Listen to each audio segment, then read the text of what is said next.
Coming up in this episode of In Clear Focus. Being in the sound design world, there's all these really cool stories, like the story of the Wilhelm scream or the NBC chimes or what's that voice on your phone? Who is that person? There's so many stories out there of these great sounds that have these very intricate histories that I wanted to tell. You're listening to In Clear Focus, fresh perspectives on the business of advertising, produced weekly by Bigeye. Hello. I'm your host, Adrian Tennant, VP of Insights at Bigeye, an audience-focused, creative-driven, full-service advertising agency. We're based in Orlando, Florida, but serve clients across the United States and beyond. Thank you for joining us. Changes in consumer behaviors and media preferences, accelerated during the COVID-19 pandemic, have presented new opportunities for brands to reach target audiences through advertising on streaming TV platforms like Hulu, as well as digital audio platforms such as Spotify and Pandora.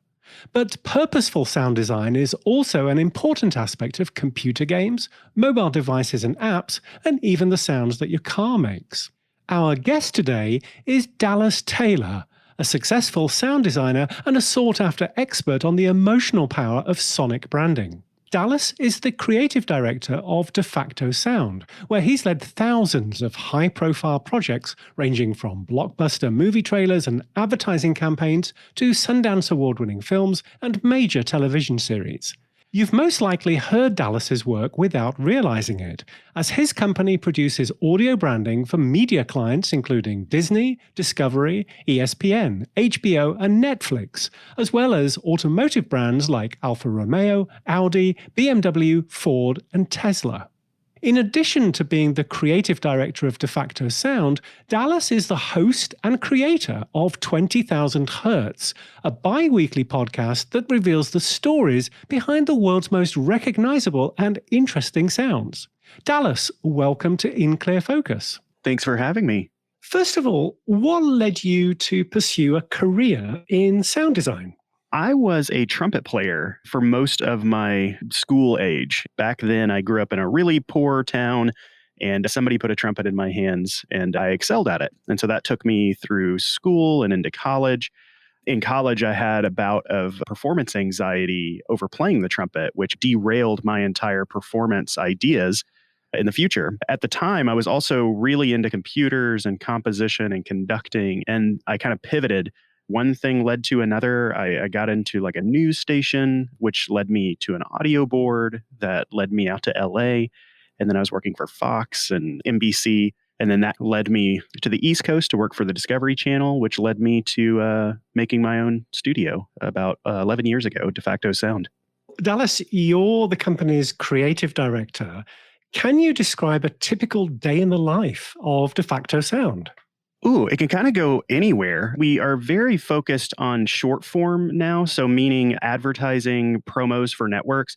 Over time, I really loved kind of the quick, concentrated, creative things that are sub 5 minutes or so. Most of our days, a couple people might be working on a Netflix trailer, or there could be somebody on an HBO trailer. As you mentioned earlier, we work a lot with Discovery, Cartoon Network. So those commercials and trailers and promos come through daily. We also worked with a lot of ad agencies on car spots or sneaker commercials or really all kinds of stuff. Everything from like pretty straightforward things where maybe sound doesn't have like a huge creative focus all the way up to very stylized sound design driving an entire story.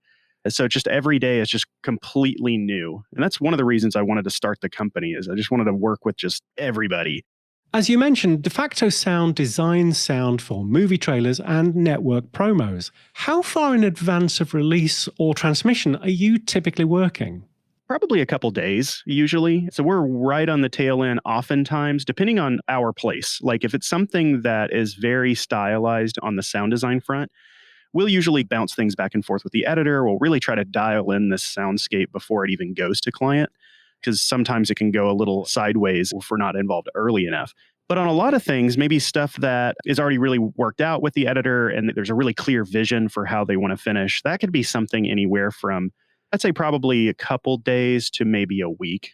So usually when we're working on something, we see it come out within a week or two, unless it's a big ad campaign. We did the Ford Bronco relaunch announcement, and I think we worked on that for like 7 or 8 months before anyone knew about it. So it all just depends on like how concentrated the sound design creative is.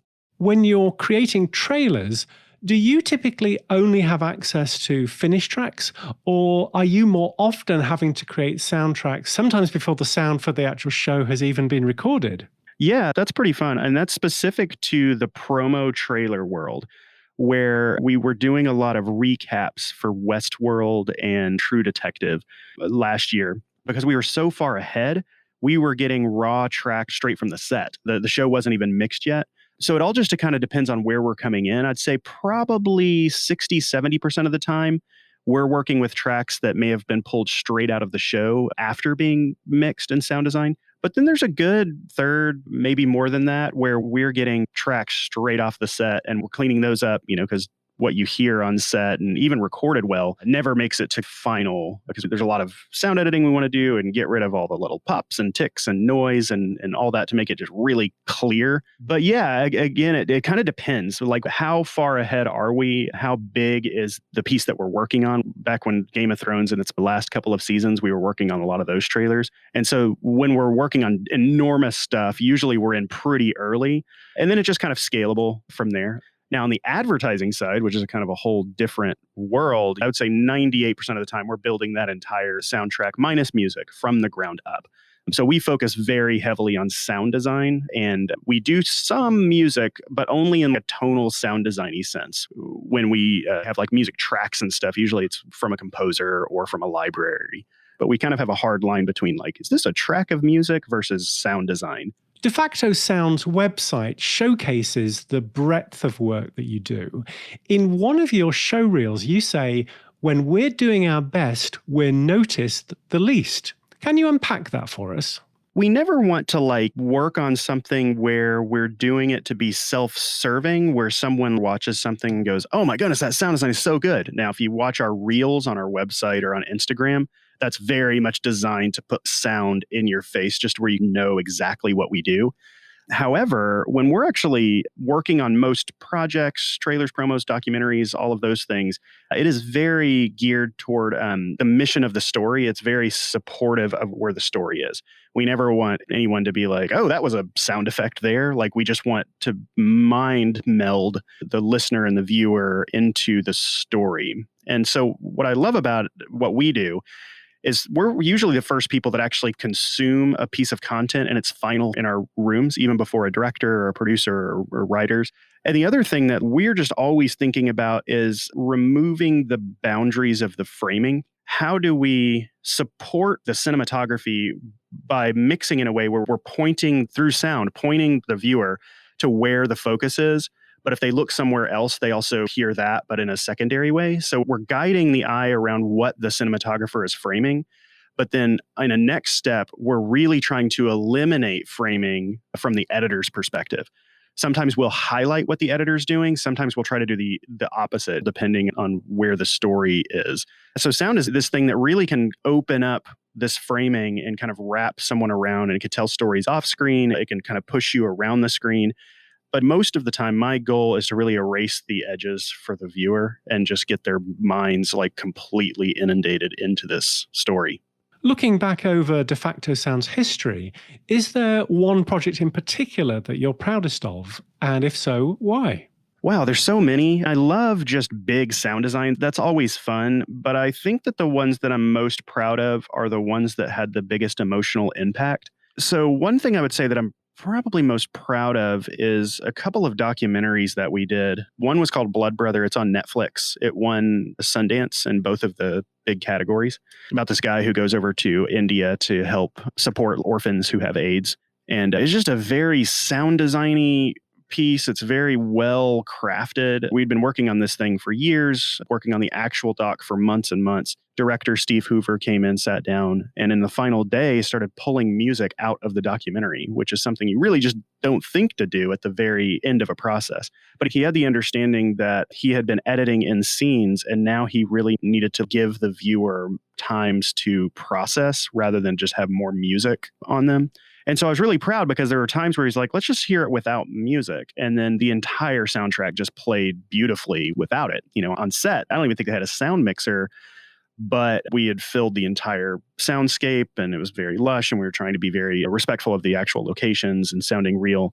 You watch that film and you really never at any point think about the sound design, but there's so much sound work just to blur the line between like reality and this fakey picture thing. That one and the follow-up from that director was a piece called Crocodile Gennady that happened back when Ukraine there was a lot of Russian pressure going in. Atticus Ross, the other Nine Inch Nails person, was the composer on it. So it was just really heavy and dark. And then all of our sound design like really supported that too. But beyond that, probably properties that I just love, like things like Westworld, Game of Thrones, Fallout 4, Fallout New Vegas. I got to mix all of these launch trailers and stuff, and I love games. So yeah, I think that those, but then also just things that like I just naturally enjoy. We do a lot of like cartoon mixing too, whether it be like Adventure Time or trailers, that is. Heck, even like True in the Rainbow Kingdom, like things that are for kids. And I have kids and I just love all of those things. But I'd say that the thing I love the most that I'm proud of is just how much different content we're working on a weekly basis. It's just always new. Let's take a short break. We'll be right back after this message. I'm Sandra Marshall, VP of Client Services at Bigeye. Every week, In Clear Focus addresses topics that impact our work as advertising professionals. At Bigeye, we always put audiences first. For every engagement, we're committed not just to understanding our clients' business challenges, but also learning about their prospects and customers' attitudes, behaviors, and motivations. These insights inform our strategy and collectively inspire the account, creative, media, and analytics teams working on our clients' projects. If you'd like to put Bigeye's audience-focused consumer insights to work for your brand, please contact us. Email info@bigeyeagency.com. Bigeye, reaching the right people in the right place at the right time. Welcome back. I'm talking with Dallas Taylor, who, in addition to being the creative director of Defacto Sound, is the creator and host of the podcast 20,000 Hertz, which he started back in 2016. In each episode, you reveal the hidden backstory behind a famous sound or sonic phenomenon. Dallas, what inspired you to create the podcast? Even in the industry that I'm in, where we only have two human senses to work with, our sense of sight and our sense of hearing, it's still like sight 99.9% of the time. And like hearing is this far secondary finishing thing. Yet it's a core human sense that can be really used to push people emotionally if it's just taken seriously. So I started thinking about this podcast probably 3-4 years prior to even putting it out. And being in this kind of sound design world, there's all these really cool stories that we just tell each other as sound people, like the story of the Wilhelm scream or the story of the NBC chimes, or what's that voice on your phone? Or who is that person? Or what is this thing about people talk about mastering? What the heck is that? And yeah, so there's like so many stories out there of these great sounds that have these very intricate histories that I wanted to tell. And hopefully just to get people more in tune with that sense. It's not preachy. It's just fun. It's just like, oh, that's a sound I've heard all the time. And now I know this entire rich backstory of what led it from point A to point B. And so the show is very much a show about sound for everyone to really start to enjoy, hopefully to open up sense of hearing. And that was really the inspiration. I wanted to give this passion that sound designers and these audio people have to the rest of the world. Because if we let the rest of the world in on it and they get super excited about sound and they start working with sound and being creative with sound and changing your own sonic environments, then that's going to move our whole culture forward. And so it's very light for the most part. There's some serious episodes, but it's very peppy, highly produced. And yeah, for everybody. What's the origin of the podcast's name, 20,000 Hertz? Yeah, so 20,000 Hertz, Hertz, named from Heinrich Hertz, who I guess coined that term. So a hertz is a cycle. So if you think of a speaker cone that goes out, pulls back, and then goes back to the middle, that's one cycle. The way that sound works in our atmosphere is it's basically like compressing air, and then it's like doing a vacuum of air super, super quickly. And one cycle is so low that you can't hear it. You get to about 20 cycles if you see a big woofer moving and you kind of feel this really low thing. The less cycles, 40, 60, 100 hertz, you're going to hear that as a super low sound. But 20,000 hertz is basically the highest average of human hearing. Well, for kids, not adults, because we've kind of lost all of our super, super high pitches. But 20,000 hertz is essentially the limit of human hearing. Previous episodes of 20,000 Hertz have covered a really wide range of subjects, whether it's discovering the inspiration for the sound of the lightsabers in Star Wars, or interviewing voice actors, or deconstructing the elements that make up the most recognizable audio identities in the world. How do you come up with the ideas for each episode?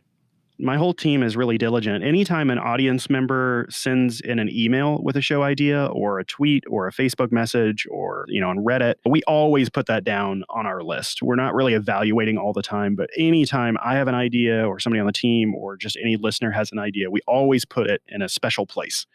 And then when we're looking for episodes, or we're going through every idea that's come through our inboxes and ideas and stuff, for the things that just really get us excited and stories about things that sound really cool that we don't know the story behind, but is a huge cultural influence. The thing about sound, though, we probably have 600 stories just sitting there because this well never ends. By the time a sound goes away, a brand new sound replaces it. Like right now, the Netflix sound is not that old. I think it's 5 or 6 years old. Like we think of it as like the most influential sound in all of advertising, yet it's not. I don't even think it's a decade old. And what happened? What was that phenomenon? How did it succeed? What did they do to come up with that sound? And so we tell these like very human stories. And what you find out oftentimes is like they have this deep meaning of like every split second of something means something to the brand. Even kind of Star Wars and stuff, there's a whole reason why like the TIE fighters have an elephant in it. Like it's just to cause fear in our fight or flight brains. So there's just so much fascination with psychology and how our brains work and just nature and that all kind of come together when we make these sounds. And I just wanted to highlight these really fun stories. In episode number 100, you revealed the never-before-told story behind the iconic Netflix sound. So Dallas, how did this episode come together? What's the story behind the story? Yeah, this is about the Netflix, that sound. So there's a lot of ideas and speculation of where this came from, but we noticed that there was never an acknowledgement of actually where it came from. So there was this whole idea of like, oh, it must be the end of like House of Cards season 2. There's this part where Frank Underwood bangs on the desk and he goes, boom, boom, like that. And if you listen to it, you go, oh, okay, that sounds a lot like the Netflix logo. Pretty fascinating. So there's all this speculation online. Oh, that must be it. And I can understand if they want to stay away from that or whatnot, but I wanted to get to the bottom of that. So I immediately, just in my circles, wrote the sound designer of House of Cards, like who actually put the sound in. This person was Ren Kleiss, very famous in the sound world. And I was like, hey, a lot of speculation that the Netflix audio logo is this sound that you made or your team made. And he immediately wrote back like, no time at all. Nope, not me. Like you'd think that it sounds like that, but I know exactly who made it. This person, Lon Bender. So reach out to him. So then I went over there and then we talked and kind of one thing led to another. I eventually kind of put it on Netflix and said, hey, we got these people, but we really want Todd Yellin, who was the client in this. So Todd Yellin was at Netflix. He was the one guiding Lon and Charlie to create some sort of sonic brand. And they spent an entire year on it. But that really stalled because when you're going into a multi-billion-dollar company, PR, and they're like, whoa, who are you? Like, what is happening here? So we had to, show our history. At first they were like, okay, what are you about? I think it took us about a year to get Todd. The actual episode came together pretty well and pretty easily comparatively to many episodes. However, it just took a long time to get access. But once we had access to Netflix, everyone was super friendly. Everyone was really open. Yeah. Let's hear a clip from the episode. The first voice we'll hear is Todd Yellin, VP of Product Innovation at Netflix. First off, and arguably most important, it had to be really short. And the reason it had to be short is, as opposed to in a movie theater, when you have a captive audience, and they're going to be there and they paid their $10 and they're going to watch whatever you throw at them. So some of the grander sound idents you can imagine, like THX, great one, it's really long. The da-da-da-da-da from 20th Century Fox, long. Even Leo the Lion was too long. Because in our age of click and play, you get to Netflix, you want to be able to click, and there's no patience, and you want that great experience, and you almost want it immediately. So the first thing is it had to be short. Past that, I said, I don't want an electronic sound that is reminiscent of a game platform like Xbox or a computer like Apple or an operating system like Microsoft launching. Because we are in the entertainment business, and even though we are the double helix of entertainment and technology coming together, wanted to make sure that it sounded more cinematic than electronic and computer-ish.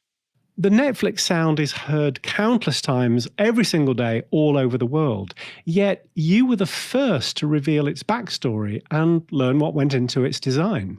So yeah, another thing that Todd said earlier in the show that really hit home for me, and even Todd didn't really sink into this thought. One of the first things he said on the interview, he was like, God, we just needed something short, and it needed to be like, ta-dum, it's Netflix. And I was like, it sounds exactly like what you just said. It's like, ta-dum, it's Netflix. That's like the bones of what this was. It's just fascinating that's what they came up with among multiple versions. They tried all kinds of random sounds and random ideas, and it took them, I think, about a year to settle on it. In that episode, we also learned that the Netflix audio ident might have gone in a very different direction, right? Yeah, very much so. Surprisingly, they wouldn't let me play the actual audio file, but they did say it was perfectly fine if I talk about it and perfectly fine if I do an impression of it. Let's hear that clip now. One thing I was initially attracted to was if we were going to do that call and response, that create tension and then resolve it really quickly, I liked the sound of a goat. It was funny, and I thought it was quirky, and it was our version of Leo the Lion. And so for a while, we were stuck on that goat sound. I thought that would be a good time. So I can't play the sound for you, but I did hear one of the goat options they considered. And it's very goaty. It was basically an ending response to the ta-dum we already know and love. Here's my best impression on what I heard.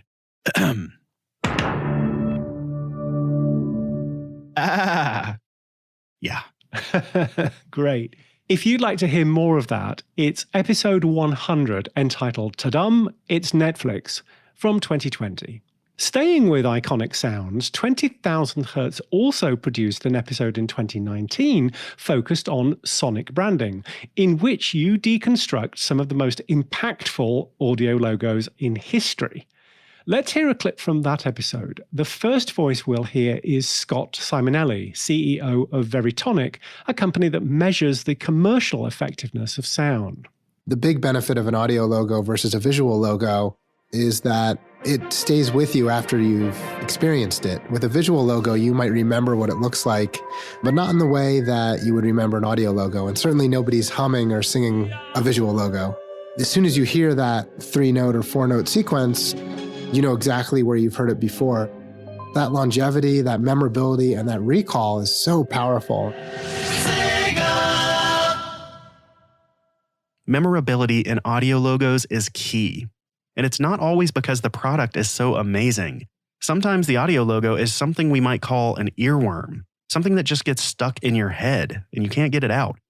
Menon Aftershave had a great example of this in the 80s. By Menon. It was so popular that it became the basis of a storyline in an episode of Seinfeld. Here, George Costanza tries to make himself more memorable to a woman that he's dating. I'm like a commercial jingle. At first, it's a little irritating, then you hear it a few times, you're humming it in the shower. By the third date, it's by Menon. All right, George. First time we went out, I found you very irritating. After seeing you a couple of times, you sort of got stuck in my head. Costanza. So Dallas, did someone on your team just remember that episode of Seinfeld? I think what happened is when we were just talking about where we want to go with the show, that may have just come up in conversation. Does anybody remember by Menon? And then I think someone else bounced up. I was like, oh yeah, the Seinfeld thing. And I was like, what are you talking about? And then like, I think someone found it, and then we just kind of wrote it into the show as a funny anecdote of how huge that, theme was, or that little jingle back then. But I mean, I find this fascinating. I think that anybody who heard that, there's just so many sounds. I mean, just like liberty, liberty, liberty, liberty. It just sticks with you. The brand like almost doesn't exist without their Sonic logo. And I love that. If you'd like to hear more of that episode, it's number 48, entitled Sonic Branding. Where are the clips that you use in 20,000 Hertz sourced from? Yeah, usually it's a YouTube pull. We have this amazing thing called fair use, that if we did not have the ability to have fair use, news would be different. If we're using a sound or a clip or something as a educational tool, now there's a lot of nuances to this, but if we're unpacking a specific sound and we're commentating on that sound, that is protected by fair use. This is how news stations can play things because they're talking about it. Parody is also a big part of that too. If you want to parody, SNL doing like a Lexus parody commercial, like that's protected by fair use. And so we have a kind of a legal team that occasionally, if we feel like we're in sticky situations, we'll pass it through them. They'll say, oh, just, make this edit, make this edit, make this edit. But for the most part, it's all protected with fair use. When it gets hard is with music. Like if we're doing something like mastering, or we're doing a thing where we're talking about like the 808 being so prevalent throughout hip hop, we have to be really careful with how we use the music. It's one thing to say, you've heard this in this piece, and you hear, whatever. It's a different thing altogether to use that Jay-Z piece or something and put it under me talking. And so there's a lot of aspects of how you can use things and how you can't use things. And we're extraordinarily careful. We've been like that since the very beginning. But usually we're sourcing it from a super high quality YouTube video or something with the very high consideration of it being fair use. But do we need to get NBC's permission to talk about it or play the NBC chimes? No, because we're using that as education. You mentioned the 808. That's the Roland TR-808, a drum machine manufactured in the early 1980s. You tell the 808 story in episode number 72. As a drum machine, it wasn't a commercial success at the time, yet it accidentally changed music forever. Yeah, it's still even such a huge prevalent sound. 808 kick and the variations on it are still just what makes a lot of hip hop sound like hip hop. And it's fascinating that Japanese engineers from Roland created a machine that ended up influencing so much of what we hear today. And those seeds were planted with a lot of these 80s hip hop groups. From first determining the topic of a 20,000 Hertz episode to publication, what does the production timeline for an episode typically look like? Usually it's 4 to 6 months of time that it takes us to make a show. We've calculated it before, and usually it's somewhere between 200 and 300 hours of work to do it. Like right now, we have like 23 episodes in production simultaneously, just because the lead times are so long to make it. And some of the writers have full-time jobs, they're freelance. We always hire external writers. So kind of a quick glossy overview of how we do everything is kind of we have brainstorming meetings. We pick topics that just get us excited. And generally, I like doing fun episodes. But if there's a serious topic, like we'll tackle it. Sometimes I'll do an interview with a guest before we decide to greenlight it. Sometimes the producers will do all the guests, the external writers. Casey's our story producer internally, so he's like really controlling every sound edit and everything. So we'll kick it off, me, Casey, and then the writer, kind of just with big, broad ideas. The writer may bring an outline, may pitch certain elements to us. Then we go, okay, let's do this. Let's try not to do this. Let's get this person. Let's try to get this person if we can. If we can't get that person, do this. So then there's a phase of like, can we get the guests? And usually that takes a week, 2, 3, just to get the right person. Sometimes we need celebrities, which takes longer. We get those recorded as highly polished as possible. Prior to the pandemic, we were sending everyone into a recording studio, or we were sending a sound recordist to their home or office. Now we're sending microphones and giving people microphones if they don't have one already, or we're just pulling out every trick in the book to get the highest quality recording possible. So we have a handful of different ways that we do that, because sound design, music, all those things like really only work when you have a great, beautifully clean, warm microphone. Usually we have 2 guests, sometimes 3, maybe 1, just depending on how compelling it is. And we'll get these transcripts, and then the writer will spend a few weeks just kind of hacking away at it. trying to build a narrative, using narration to get us from point A to point B faster. Like if someone told like a 7-minute long story, that's nearly, a whole segment. So we have to chop that down and get to the meat much more quickly. So they do that. They go back and forth. We do a full table read of it. We do a first table read where I'm reading my part. That we're clicking on music. We're clicking on sound ideas. We have the sound designer in it. We have the story producer. We have the writer just listening to it for the first time. They give a bunch of notes. The writer will go off, maybe come back. Maybe we do another table read if necessary. Then we bring it into audio. And then that's a whole phase of probably a month, 2 months of just crafting it. And then we just kind of rip it apart too. Because some things on a script don't work in audio. Telling an audio story is very different than print. It's very different than what we see on a script. So sometimes something that looks like it would be really good on a script does not work in audio. So we have to kind of rip it apart and make it work. So we back forth about 2 weeks before we launch a show. I'm terrified it's going to be the worst show that we ever made. Everyone's going to unsubscribe. And then one day before we launch, it's polished to the max. We panic polish. We publish it, and it's my favorite episode. Usually the latest episode is always my favorite episode for some reason. Today, 20,000 Hertz boasts over 100,000 subscribers. What has been your strategy for growing the podcast's listenership? Well, the biggest things are being featured on other podcasts. So we got our big break with 99% Invisible. Roman Mars is the host of that, and Roman played our second episode the day we launched our third episode.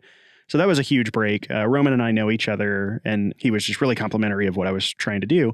But once you get that attention, then it gets the attention of NPR and other podcasts, and then it just like steadily grows. So usually we're just doing a lot of cross promos with similar types of shows, like really highly produced shows that are kind of in our same range of listeners.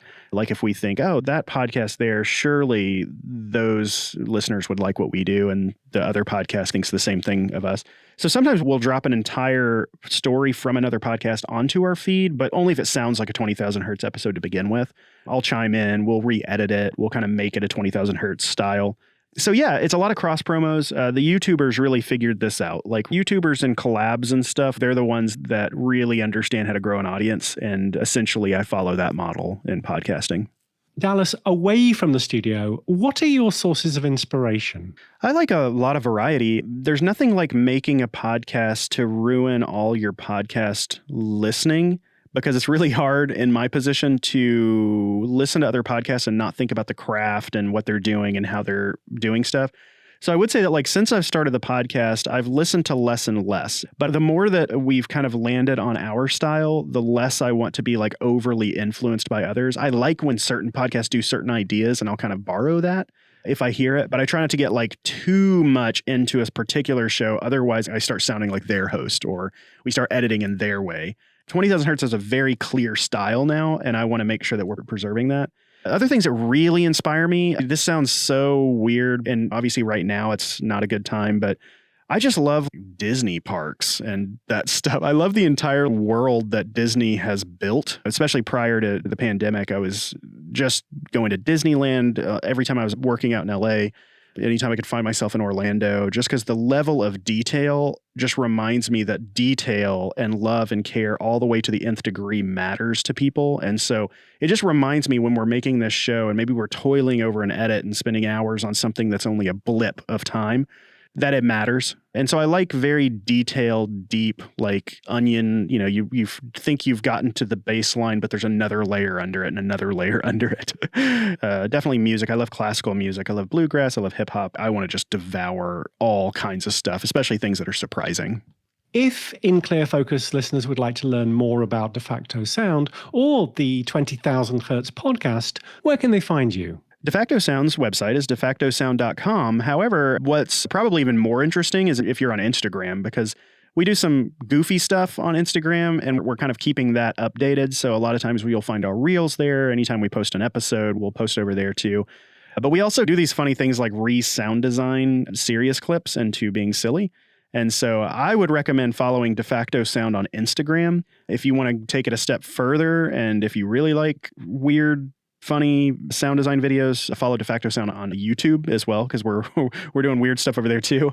But I would say, since everyone right now is listening to a podcast, I know you have the ability to go to our 20,000 Hertz and tap subscribe. So 20,000 Hertz is all spelled out without any numbers. So TWENTW, etc. 20,000 Hertz. Big purple icon. I guarantee you, no matter who's listening right now, you're going to find a topic that you just have to know about. Click on anything. The whole show is evergreen. You can listen to any show at any time. There is no through line through the show. Sometimes we do like a two-parter, but we make sure that every show is evergreen. Every show is self-contained. And I would say the number one thing you can do above all things right now would be wherever you're listening to my voice right now, while I'm talking, I'm giving you all the time in the world. Go to your search, 20,000 Hertz. That's going to pop up and you're tap subscribe. And then you can either forget about it or listen right away. But go tap that subscribe button. Thank you very much for being our guest this week on In Clear Focus. Yeah, this was so much fun. Thanks for having me. Coming up next time on In Clear Focus. Gender stereotypes are so pervasive that I think parents really have to be committed to helping their kids learn about them and push back against them. In a lot of ways in which parenting practices play out along gendered lines, LGBTQ parents are much more egalitarian, and you can see that filtering down into their kids. An interview with Christia Spears-Brown, author, researcher, and professor of developmental psychology. Dr. Brown joins us to discuss some of the results from Bigeye's national study of attitudes toward gender identity and expression. That's a preview of Gender Beyond the Binary next time on In Clear Focus. Thanks to my guest this week, Dallas Taylor, creative director of Defacto Sound and the host of the podcast 20,000 Hertz.